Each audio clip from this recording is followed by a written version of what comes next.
Bien, gracias a Dios, hermanos, por este día y el inicio de la clase de historia, no, libros históricos, ya iba a decir historia de Israel, pero es libros históricos. Bueno, algo tiene que ver con, o tiene una relación entre uno y otro, pero no es el único, ¿no?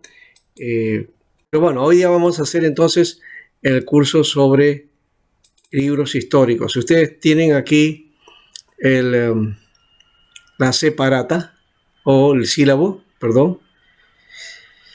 Y aquí está, bueno, hemos puesto 8 semanas, el pastor ha dicho que son 7, así que, bueno, más o menos esto está construido para 7, ¿ves? Justamente acá tiene 7, ¿no? Unidad 7. Lo he puesto en unidad, cada semana va a ser una unidad. Entonces hoy nos toca la introducción y luego la unidad 1, todo lo que debemos desarrollar, todo lo general de los libros históricos. La próxima semana entonces vamos a tener desde el libro de Josué, el libro de Jueces y el libro de Ruth. Vamos a tratar de trabajar este aspecto. La idea aquí era plantear una exposición, pero voy a dejar algo mejor el asunto. La próxima semana vamos a hacer trabajos en grupo. Cada uno va a guiar a su sala respectiva y le vamos a dar a unos el libro de Josué, otros el libro de Jueces y otros el libro de Ruth. ¿Ya? Entonces vayan ya más o menos palpando el asunto, buscando información sobre estos libros que de alguna manera les va a tocar. ¿Ya? Está preparado. La segunda unidad, la tercera unidad de la tercera semana también tenemos, bueno, a Samuel y una exposición de primera y segunda de Samuel y otra de segunda y primera y segunda de Reyes. Aquí también van a ver, vamos a dividir en 4 grupos. Unos van a ser la primera de Samuel, otro va a ser segunda de Samuel y luego el tercer grupo, primera de Reyes y el cuarto, segunda de Reyes. ¿Ya? En la cuarta unidad va a ser, trabajamos el libro de Crónicas, ¿ya? Y también va a haber exposición, ¿no? Un grupo va a ser primera de Reyes, de Crónicas, y otro segunda de Crónicas, ¿ya? Aquí sí son 2 grupos nomás. O en todo caso hacemos 2 grupos de primera crónica y 2 grupos de segunda de Crónicas. Y unidad 5, la quinta semana, sería exposición del libro de Esdras, ¿no? Vamos a trabajar Esdras aquí, todo el asunto, el surgimiento, cómo investigó las escrituras y con una exposición, ya, un debate, ya. Esto lo podemos hacer en sala juntos, ya. Vamos a trabajar eso así. La sexta semana sería Nehemías y también la exposición de Nehemías. Esto también lo hacemos en grupo, ¿ya? En la sala juntos, ¿ya? De repente, si hay algún momento, podemos hacerlo en grupos por temas. De repente, eso sí lo podemos hacer así. Y la número 7 también es Esther, y también de la misma manera, ¿no? Entonces ahí vamos a trabajar ahí para trabajar la historia de Esther, el libro, qué cosa tiene y todo lo demás, ¿no? Ya, entonces ya tenemos entonces el panorama. Ahora vamos a la sumilla, ¿ya? El curso abarca el desarrollo de la segunda parte después del Pentateuco, ¿no? Ustedes saben que el Pentateuco es la primera división del libro del Antiguo Testamento y la segunda para nosotros es la sección de libros históricos, ¿no? En esto se diferencia de las escrituras hebreas, que inmediatamente aparece la sección de los profetas, ¿no? Y luego en el tercero los escritos, y muchos de los libros que están aquí, ¿no? Especialmente primera y segunda de Crónica, no son parte de los profetas, sino parte de los escritos, ¿no? Entonces, esto está al final, porque el texto de hebreo, perdón, el texto en hebreo, las escrituras hebreas terminan en crónicas, ¿no? En crónicas, en segunda de crónicas ahí termina. No termina en Malaquías como termina nuestra división del Antiguo Testamento. Bueno, este, este tiempo y el curso comprende el estudio panorámico de los libros que muestran el desarrollo de la vida del pueblo de Israel, empezando desde la conquista con Josué, ¿no? También la historia de los jueces, la historia novelada de Ruth, primera y segunda Samuel, después primera y segunda Reyes, primera y segunda de Crónicas, ¿no? ¿Por qué hemos preferido nosotros trabajar, por ejemplo, no, sí estamos en el orden que corresponde, está de acuerdo a como aparece en nuestra sección del Antiguo Testamento, ¿no? Entonces tenemos los libros duplicados que en realidad son uno solo en el original. Primera y segunda de Samuel es uno solo, primera y segunda de Reyes es uno solo, y primera y segunda de Crónicas igual. Esdras y Nehemías y luego Esther. Así que debemos decir que esto vendría a ser la historia de los inicios de la monarquía hebrea. Luego su apogeo, porque cuenta la historia de todos los reyes y también el ocaso, ¿no? Y luego, posteriormente, al exilio, los exilios, porque uno es la invasión a Samaria, es decir, a Israel del norte, y la desaparición de las 10 tribus, y luego viene la invasión babilónica, porque la primera fue Asiria 722, y la de Babilonia el 586, todo antes de Cristo. Y luego de los años, de los 70, que más o menos es un promedio, viene el retorno, ¿no? Guiados por la poderosa mano del Señor. Y vamos a ver las características constitutivas del mensaje, la trascendencia para su tiempo y la vigencia para hoy, porque toda esta historia, que si bien tiene que ver con Israel, por eso les decía, deberíamos llamar la historia de Israel, pero hay una parte que corresponde a el desarrollo que va a dar una Israel y una Judá del primer siglo, ¿no? Todos estos acontecimientos apuntan a eso, es decir, a desarrollar la sociedad judaica con las instituciones que tenían, con la forja de las escuelas, todos los aspectos religiosos y también la práctica de la búsqueda de Dios y de entender que es Dios el único, ¿no? Porque hasta ese tiempo, antes de la deportación a Babilonia, los israelitas siempre estaban dubitando, ¿no? Entre los dioses que habían alrededor y el reclamo de los profetas de que Dios es uno solo, ¿no? Es el único y que Israel tenía que adorar solamente a un solo Dios, ¿no? Pero eso no fue tan claro para ellos porque se tornaban generalmente a otros dioses y había un carácter enoteísta, ¿no? No, uno dice politeísta, pero eso no es tanto así, sino es enoteísmo. El enoteísmo, desde la arqueología se habla hoy día de eso. ¿Qué cosa es el enoteísmo? ¿Ya? ¿Y qué es enoteísmo? Es el hecho de que la práctica de adorar a Dios, pero también adorar o practicar la fe en otros dioses, ¿no? Esa era la práctica común de muchos de las naciones ahí y que Israel también se había contagiado de esa manera, ¿no? Bueno, la idea es que uno conozca y tenga un claro dominio de los libros históricos del Antiguo Testamento. También que se introduzca el análisis histórico bíblico y teológico de esta sección. Que conozca y entienda la historia del pueblo de Israel para tener bases sólidas en la comprensión de la historia de la salvación.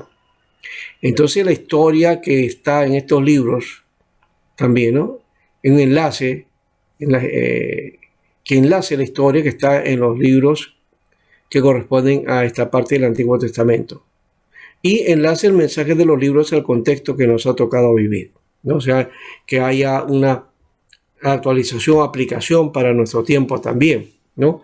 No en la historia, pero sí en los principios y en aquellas cosas que están relatadas, a las cuales los profetas también mencionaban y daban como mensaje, ¿no? Y esos mensajes son los que tenemos que traer para nuestros días y darle el sentido adecuado, ¿no? Entonces, esa es más o menos la idea que tenemos y planteamos. Y ya hemos dicho también, queremos que ustedes intervengan de una manera dinámica. Entonces yo les voy a traer a las tareas. Tienen que buscar en casa y luego venir, y aquí hacemos los trabajos ya, digamos, finales dentro de las aportaciones que ustedes van a realizar, ¿ya? Vamos a mirar entonces la introducción, la teología de la historia, también el fondo religioso político, porque no se aleja este aspecto, ¿no? El aspecto religioso, político y geográfico, que fue variando, porque cuando tomaron la tierra, se repartieron las tierras, pero eso fue variando e inclusive en la época de David se expandió, ¿no? Fue la expansión más grande que tuvo Israel. Después vino Salomón, vino la división y luego las invasiones, en donde se fue perdiendo el territorio, ¿no? Y luego cuando vuelven de Babilonia, ¿no? Por permiso de los persas, porque los persas habían dominado a los babilonios, y a los pueblos que estaban esclavizados los manda a su lugar. Hay que construir, y entonces vamos a encontrar que el territorio va a ser diferente también, ¿no? Bueno, también los libros históricos en el Taná ya lo estamos mencionando, que es parte está dentro de los libros históricos y parte está en el libro, la sección de los escritos o de las escrituras, ¿no? El Ketubín, ¿no? El orden, entonces también el orden de los libros en el Antiguo Testamento cristiano, que ya hemos marcado que es diferente de alguna manera, ¿no? Y aquí está la unidad que nos corresponde: la historia desarrollada en estos libros, frase de la historia de Israel, interpretación de la historia, la formación de Israel, y los libros históricos, su clasificación, contenido y teología. Bien, no sé si hay alguna pregunta por acá. Acá hay otra cosa que tenemos que plantear. Entonces, esto de la exposición va a ser junto con tareas en clase y la participación. Eso va a tener más o menos el 80% y la asistencia 20%, ¿no? No estamos bajando mucho en cuanto a asistencia, pero por favor traten de cumplir porque el requisito está presente. Otra cosa, entonces, dentro de los libros que son importantes trabajar, acá está Gleason Archer, una reseña crítica a la introducción del Antiguo Testamento. Este documento se lo voy a entregar a ustedes, ¿ya? Y el de John Bray, la historia de Israel, ¿ya? Que también se lo voy a dar, ¿no? Voy a dar la versión anterior. Hay una nueva versión, pero me interesa la versión antigua. Bueno, que es la que tengo también de paso, ¿no? Esos son dos elementos o dos libros de base que vamos a utilizar. Y otro es el de Samuel Schultz, habla el Antiguo Testamento, ¿no? Entonces son 3 básicamente. Los demás son entonces complementarios, especialmente el de William Dainas, es el temas de la teología del Antiguo Testamento. Como no habla de los profetas, de los libros históricos básicamente, habla del Antiguo Testamento, es un libro auxiliar. Igual que el de Robert Kay también, y el de Henry Thompson, que es Historia Sagrada. Así que los 3 que he mencionado, Samuel Jules, Grayson Archer y John Bray, son básicamente los libros que vamos a trabajar. Cualquier otra cosa, yo les mencionaré en cuanto a otros libros que tenemos que trabajar. Este de aquí también, Milton Swances, no, es Swances, Historia de los Orígenes de Israel. También es un librito que lo tengo por ahí, así que también te los voy a entregar. Ese sería un cuarto libro, pero los 3 primeros es los que he mencionado. Bien, terminamos con esa. ¿Hay alguna pregunta ahí?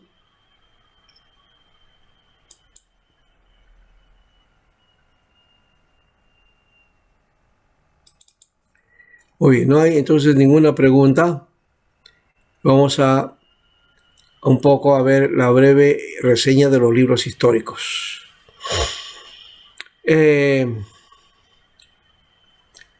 Los libros históricos del Antiguo Testamento abarcan la vida del pueblo hebreo desde el momento de su entrada a la tierra prometida, ¿no? En el tiempo de Josué, más o menos podemos calcular entre 1451 a.C., es un promedio, ¿no?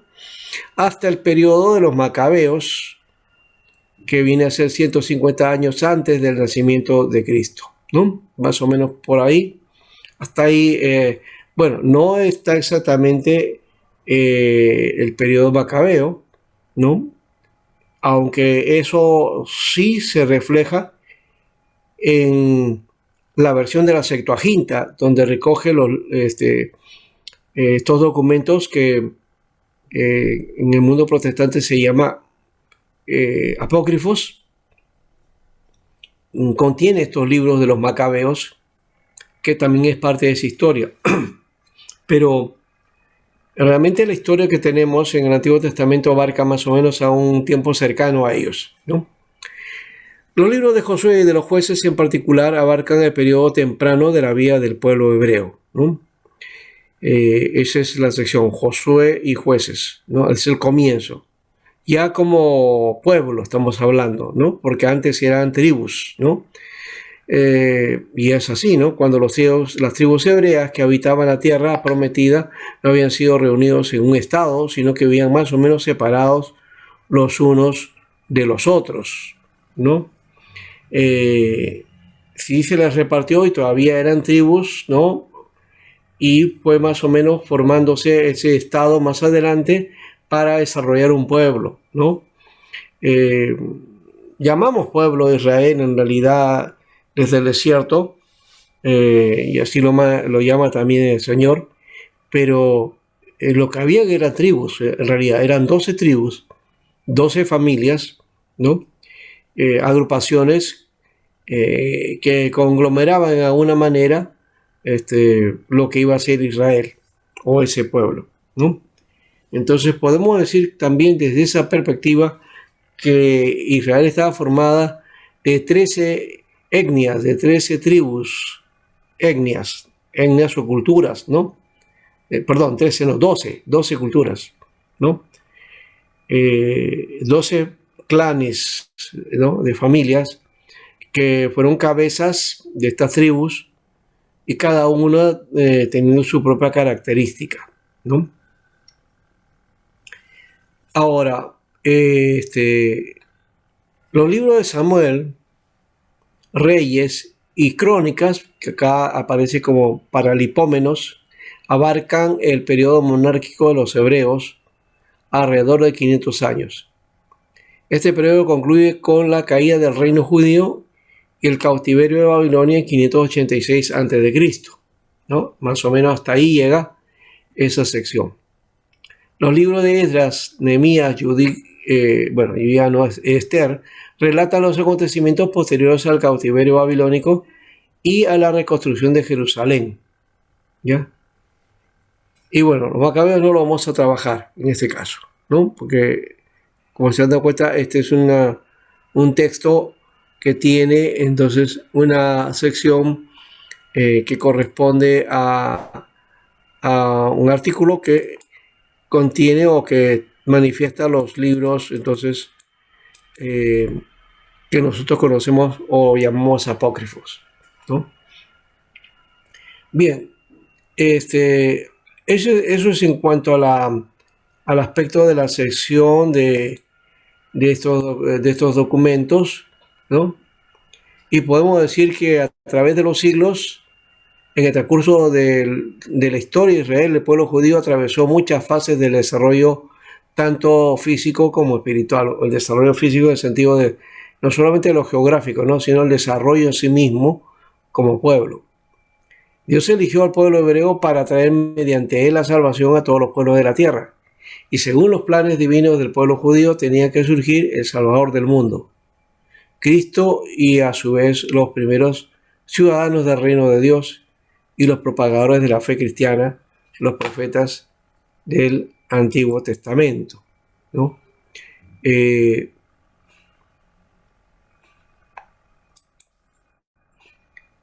voy a pasar aquí esta parte. Sí, ahí está. Y según los planes divinos, el pueblo judío tenía que surgir el Salvador del mundo, ¿no? Y también para primero los ciudadanos del reino de Dios y los propagadores de la fe cristiana. Los profetas del Antiguo Testamento, entonces enviados por Dios, preparaban el terreno espiritual en el pueblo judío para la creación del reino divino entre los hombres. Y el camino de la evolución espiritual del pueblo judío no fue tan fácil, ¿no? Tuvo periodos, digamos, de mucha efervescencia espiritual, de florecimiento, pero a la vez también hubo periodos de caída espiritual, de enfriamiento religioso y hasta apostasía, ¿no? La apostasía, acá dice apostasía, sí, apostasía. La apostasía que se dio en Israel, ¿no? En muchos momentos, en situaciones bastante difíciles. Bueno, todo lo que está en el Antiguo Testamento, claro, para Israel tiene un sentido y su cumplimiento también. Para nosotros tiene otra manera y otra aplicación también, ¿no? Recuerden que este es el tiempo previo al cristianismo. Es decir, tenemos que mirar y hacer un viaje por estos libros sin considerar nuestra visión cristiana, sino cómo se desarrollan ellos. Ahí viene también el otro problema, ¿no?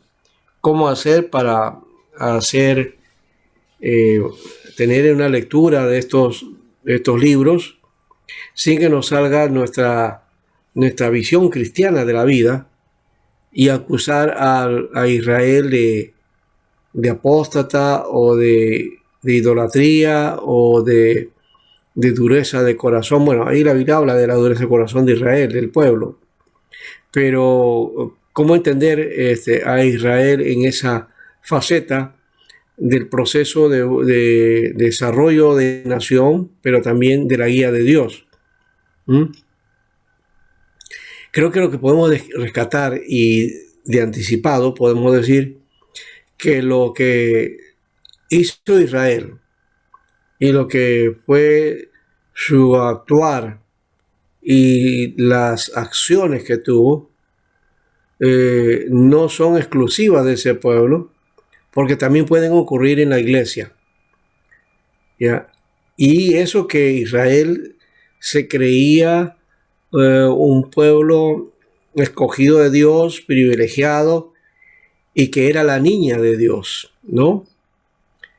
Y se consideraba así, pero cuando Dios hablaba, y eso ya no solamente en esta sección, sino en los profetas, ahí nos muestra la situación, porque de paso muchos de los profetas estos vivieron en este tiempo también, y muestran la situación espiritual, la situación del pueblo, no solamente del lado religioso espiritual, sino también en lo político, en la justicia, en el derecho, en la educación, en las relaciones, en la economía. Todo eso muestra también entonces la condición que no era tan buena, porque lo declaran los profetas, aun cuando Israel y los reyes creían estar bien, creían estar óptimos delante de Dios, ¿no? Y eso también es una de las características que tenemos hoy día también,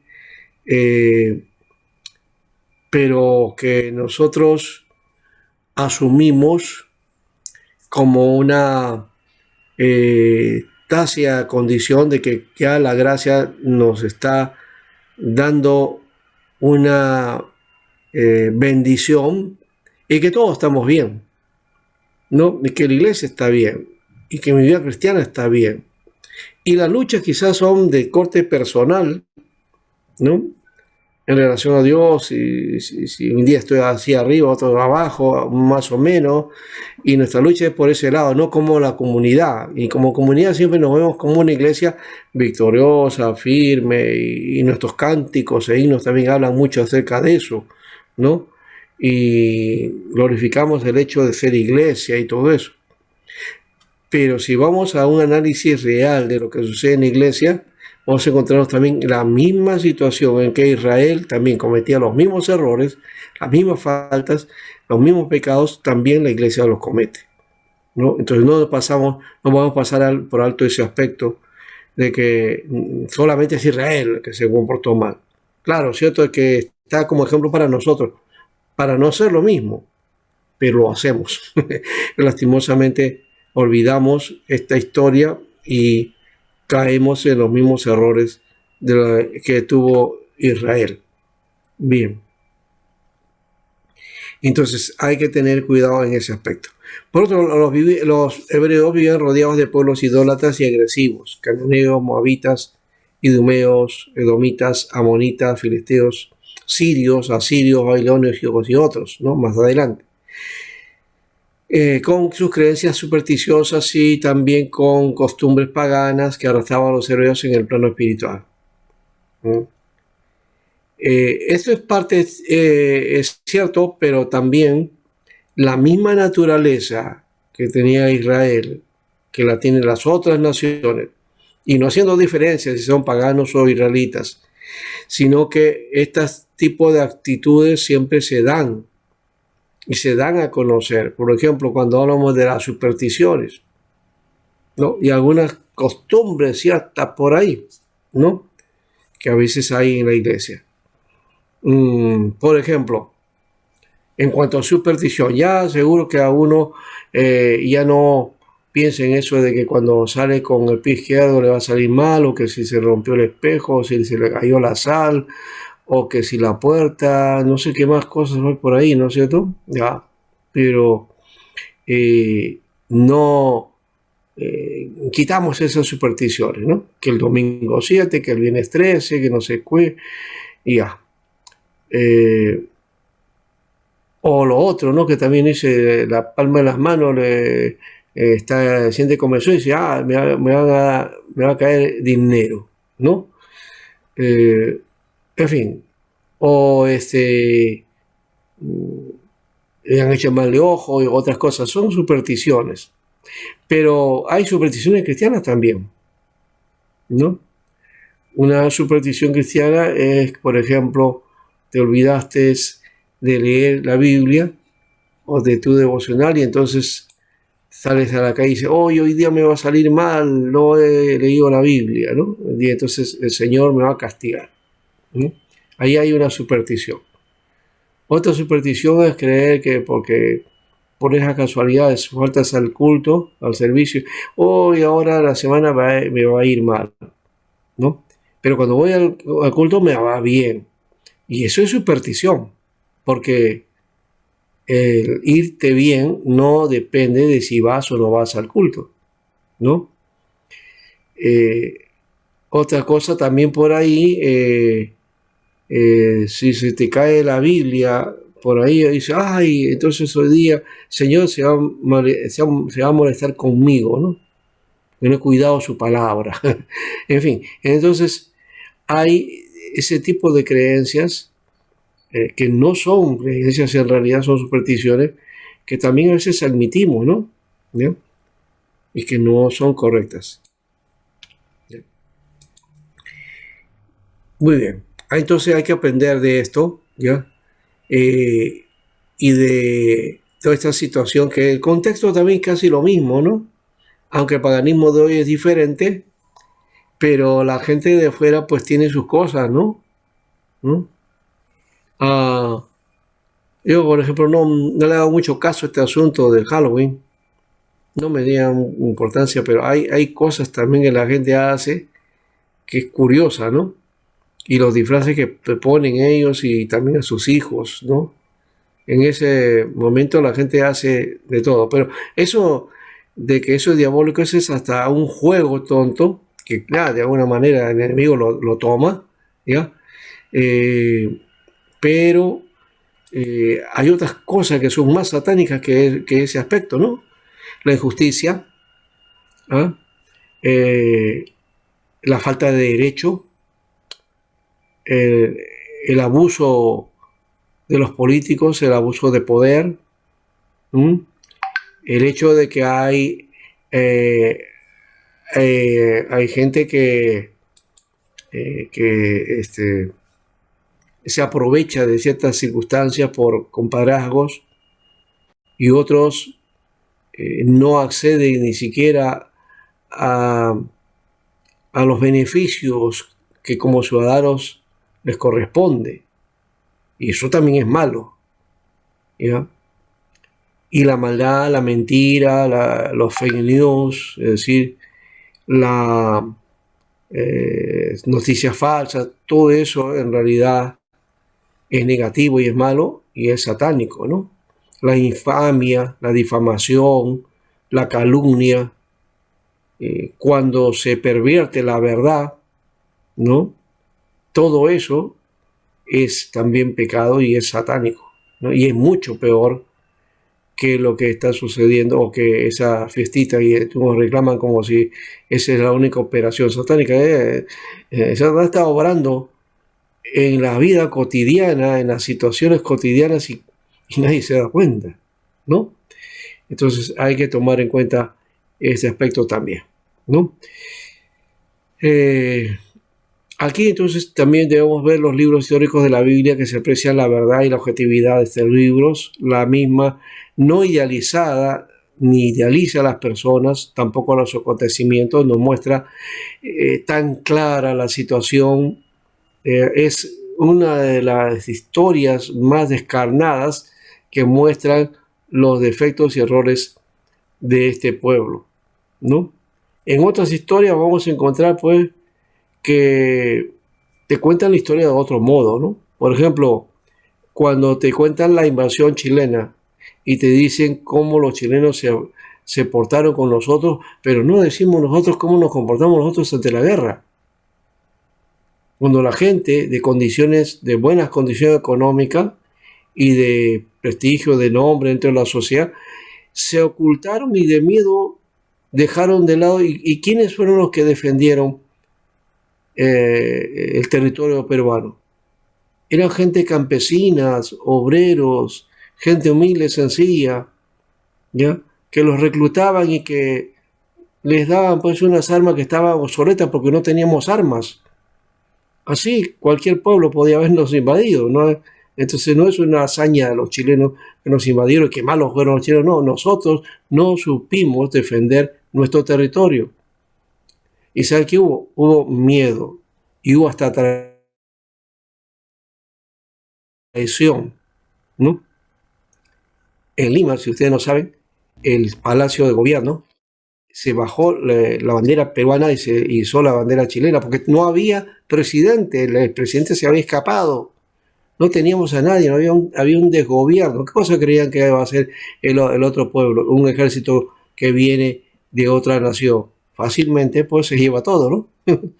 Entonces, no fueron los malos, nosotros no supimos defender nuestro territorio, nuestra nación, ¿no? Y solamente algunas pequeñas personas que dieron su vida, ¿no? Y los demás, los ricos, la gente de pudiente, esos temblando, no hicieron nada, ¿no? Algunos escaparon, ¿ya? Y dejaron sus tierras. Y cuando terminó la guerra, vinieron y cobraron también indemnización, ¿no? Que eso también fue una corrupción de la época, millones de millones, ¿ya?, del erario nacional se dieron a gente que nunca participó de la guerra y que se tomó como víctima, ¿ya? Entonces ahí había que haber esa historia también, que no es la historia verdadera la que tenemos, ¿no? Y tenemos un héroe que, y los héroes nuestros, todos los héroes son muertos, ¿no? Acababan muertos. ¿Cuándo han visto a un héroe muerto, o un héroe que es héroe en una nación que esté muerto? Vayan ustedes a Inglaterra, a Francia, a otros lugares, van a encontrar los héroes. Estos sí eran héroes que llegaron a triunfar. Nuestros héroes todos murieron. No tenemos héroes vivos, o por lo menos que salieron vivos y que ganaron, ¿no? Entonces eso es una vergüenza de una manera, pero nos cuenta la historia de otra manera. Nos cuenta la historia como, ¿no? Nosotros fuimos la víctima, otros se hicieron, ¿ya? Y que esa falsa idea de patria, de nación, que ahora se ha convertido en una tontería ahora, ¿no? La patria ahora es tener la camiseta nacional con la franja roja y decir arriba Perú, y ya, yo soy patriota. Y eso es una falsedad, mucha falsedad. Porque si hubiera una guerra, vamos a ver pues, si se enrolan, ¿no? La gente se va a ir corriendo de eso, porque eso no es para ellos. Entonces no sabemos, no tenemos entonces conciencia nacional de esa perspectiva, porque la historia no la conocemos bien, ¿no? Entonces seguimos jalando esos defectos en nuestra historia. Bueno, dejemos eso de lado, pero esa es nuestra parte del efecto, ¿no? Y también en la historia, como nos cuenta, ¿no?, el gobierno de tal presidente, el otro presidente.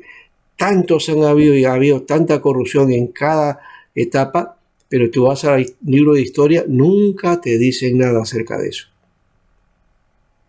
¿Cómo perdió Perú los territorios en las fronteras? Porque tenemos kilómetros, miles de kilómetros, y diría hasta millones. Hemos perdido casi del territorio que tenemos, casi el doble de ese territorio hemos perdido. ¿Qué historiador nos cuenta realmente qué sucedió en esas famosas luchas de territorio y en los acuerdos y los tratados, y cómo vendieron y regalaron el territorio muchos de los presidentes, ¿no? Y por algunos intereses por ahí. En fin, son cosas que tenemos ahí, y mirando con Israel, claro, sí supo manejarse en esos aspectos, pero en la vida cotidiana, en algunas situaciones y delante de Dios, claro, ese era su problema, ¿no? Muy bien. Entonces, aquí vemos los ejemplos positivos como también los negativos, y qué hay que hacer y qué no hay que hacer, ¿no? Y a pesar de las condiciones externas no propicias, muchos hijos hebreos alcanzaban gran altura espiritual y dejaron ejemplos dignos de imitación para todos los tiempos. Aunque los hebreos, no solían pecar menos que los pueblos vecinos paganos, ya hemos hecho ver, o sea, porque al final somos humanos todos, ¿no? Pero sabían arrepentirse también, o sea, cuando ya eran tocados, sinceramente se arrepentían, ¿ya? Y por estas cualidades consideramos que fueron dignos de la elección divina. Dios de alguna manera trató con este pueblo y algo dejó ahí para que ellos reconocieran sus errores. Según la palabra del Evangelio, se les concedió mucho, por lo cual se exigía también mucho de parte de ellos, ¿ya? Eso no quiere decir que los gentiles estamos liberados de algo, como por ejemplo también algunos piensan pues que la iglesia no pasará tribulación, si va a haber tribulación al final.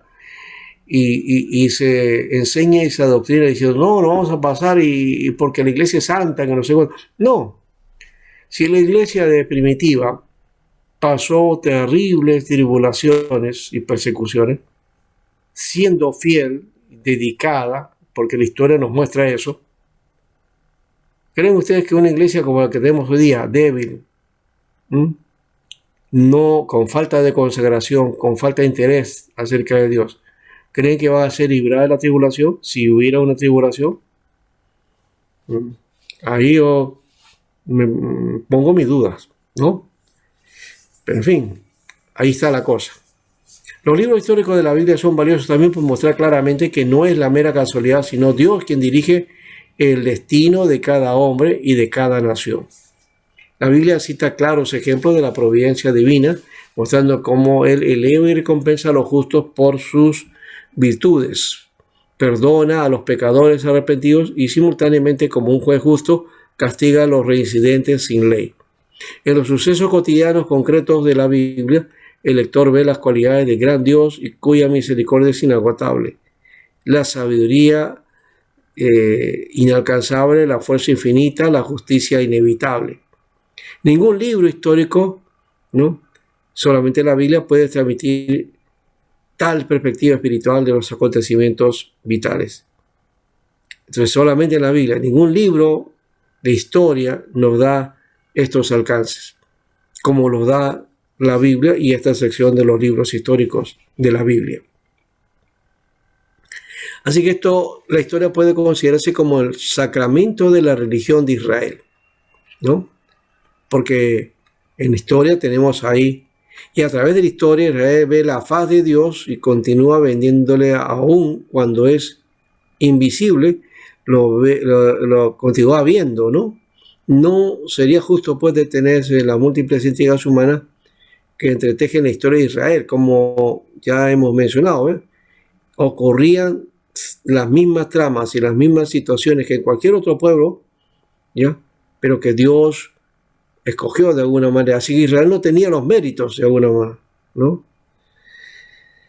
Y estos libros históricos muestran pues esa falencia que es humana, ya hemos dicho, ¿no? Que corresponde a todos los seres humanos, paganos y no paganos, ¿no?